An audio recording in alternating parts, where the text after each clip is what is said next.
अस्सलामु अलैकुम वरहमतुल्लाहि वबरकातुहू। अऊज़ु बिल्लाहि मिनश्शैतानिर्रजीम। बिस्मिल्लाहिर्रहमानिर्रहीम। रब्बी ज़िदनी इल्मा।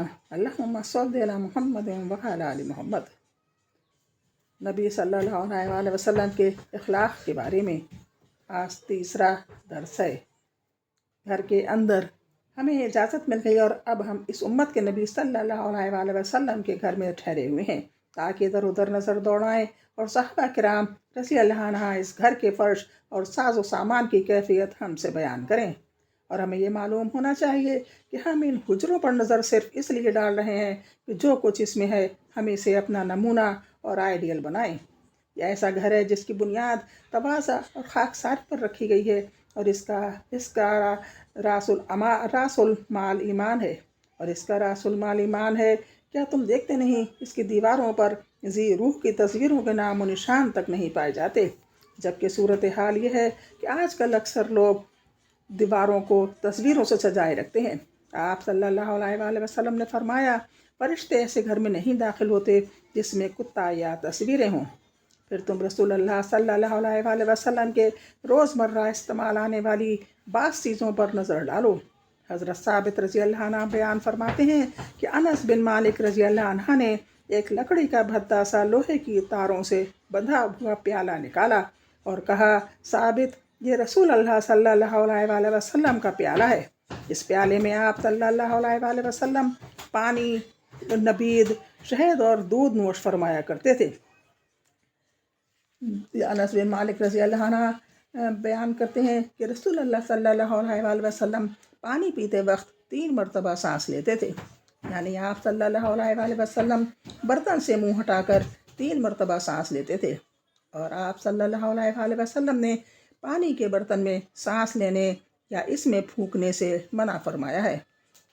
बात इस जर्रे की जिसे रसूल अल्लाह सल्लल्लाहु अलैहि वसल्लम जिहाद और जंग की महाज पर पहना करते थे, तो वह इस वक्त घर में नहीं है क्योंकि इसे आपने एक यहूदी के पास 30 सा जौ के अवस गर्मी रखा था जिसे आपने बतौर कर्ज लिया था। हज़रत अबू हुरैरा रज़ी अल्लाह अन्हु से रिवायत है कि नबी अकरम सल्लल्लाहु अलैहि वसल्लम ने अपनी वालदा की क़ब्र की ज़ियारत की तो आप सल्लल्लाहु अलैहि वसल्लम रोए और अपने इर्द गिर्द सब लोगों को रुला दिया। तो आपने फरमाया, मैंने अपने रब से इनके लिए दुआए मग़फ़रत की इजाज़त चाही तो मुझे इजाज़त न मिली। फिर मैंने इनके क़ब्र की ज़ियारत की इजाज़त चाही तो मुझे इजाज़त मिल गई। तो तुम क़ब्रों की ज़ियारत क्या करो क्योंकि ये तुम्हें मौत याद कराती हैं। गौर कीजिए, रिश्तेदारों से आप सल्लल्लाहु अलैहि वसल्लम की मोहब्बत पर, इनकी तबलीग व हिदायत और जहन्नम से बचाने की कोशिश पर और अल्लाह के रास्ते में दरपेश मशक्क़त और मुश्किलात के ज़ब्त व तहम्मुल पर। अबू हुरैरा रज़ी अल्लाह अन्हु से रिवायत है, फरमाते हैं कि जब ये आयत उतरी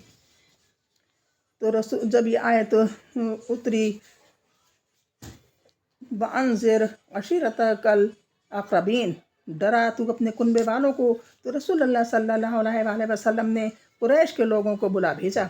वो सब इकट्ठे हुए। आपने आम खास सबको डराया और फरमाया, ऐ काब के बेटों अपने आप को जहन्नम से छुड़ाओ। ऐ मरवा बिन काब के बेटों अपने आप को जहन्नम से छुड़ाओ। ऐ अबद शम्स के बेटों अपने आप को जहन्नम से छुड़ाओ। ऐ हाशिम के बेटों अपने आप को जहन्नम से छुड़ाओ। ऐ अब्दुल मुत्तलिब के बेटों छुड़ाओ अपने आप को जहन्नम से। ऐ फातिमा छुड़ा अपने तई जहन्नम से, इसलिए कि मैं खुदा के सामने कुछ इख्तियार नहीं रखता। अलबत्ता जो तुम मुझसे रिश्ता रखते हो इसको मैं जोड़ता रहूँगा, यानी दुनिया में तुम्हारे साथ एहसान करता रहूँगा। मुस्लिम शरीफ, सही मुस्लिम शरीफ। और ये हैं वो हबीब सल्लल्लाहु अलैहि वसल्लम जिन्होंने अपने चचा अबू तालिब को दीन की दावत देने में ना तो मलमल महसूस किया और ना ही थक हार कर बैठ गए, बल्कि बार बार दावत देते रहे, यहाँ तक कि दावत का मिशन लेकर इनके पास इस वक्त भी गए जब वो आखिरी सांसें ले रहे थे। तारीख़ इस बात की गवाह है कि जब अबू तालिब मरने लगे तो नबी अकरम सल्लल्लाहु अलैहि वसल्लम तशरीफ़ लाए। इस वक्त इनके पास अबू जहल और अब्दुल्ला बिन अबी उमैया मौजूद थे।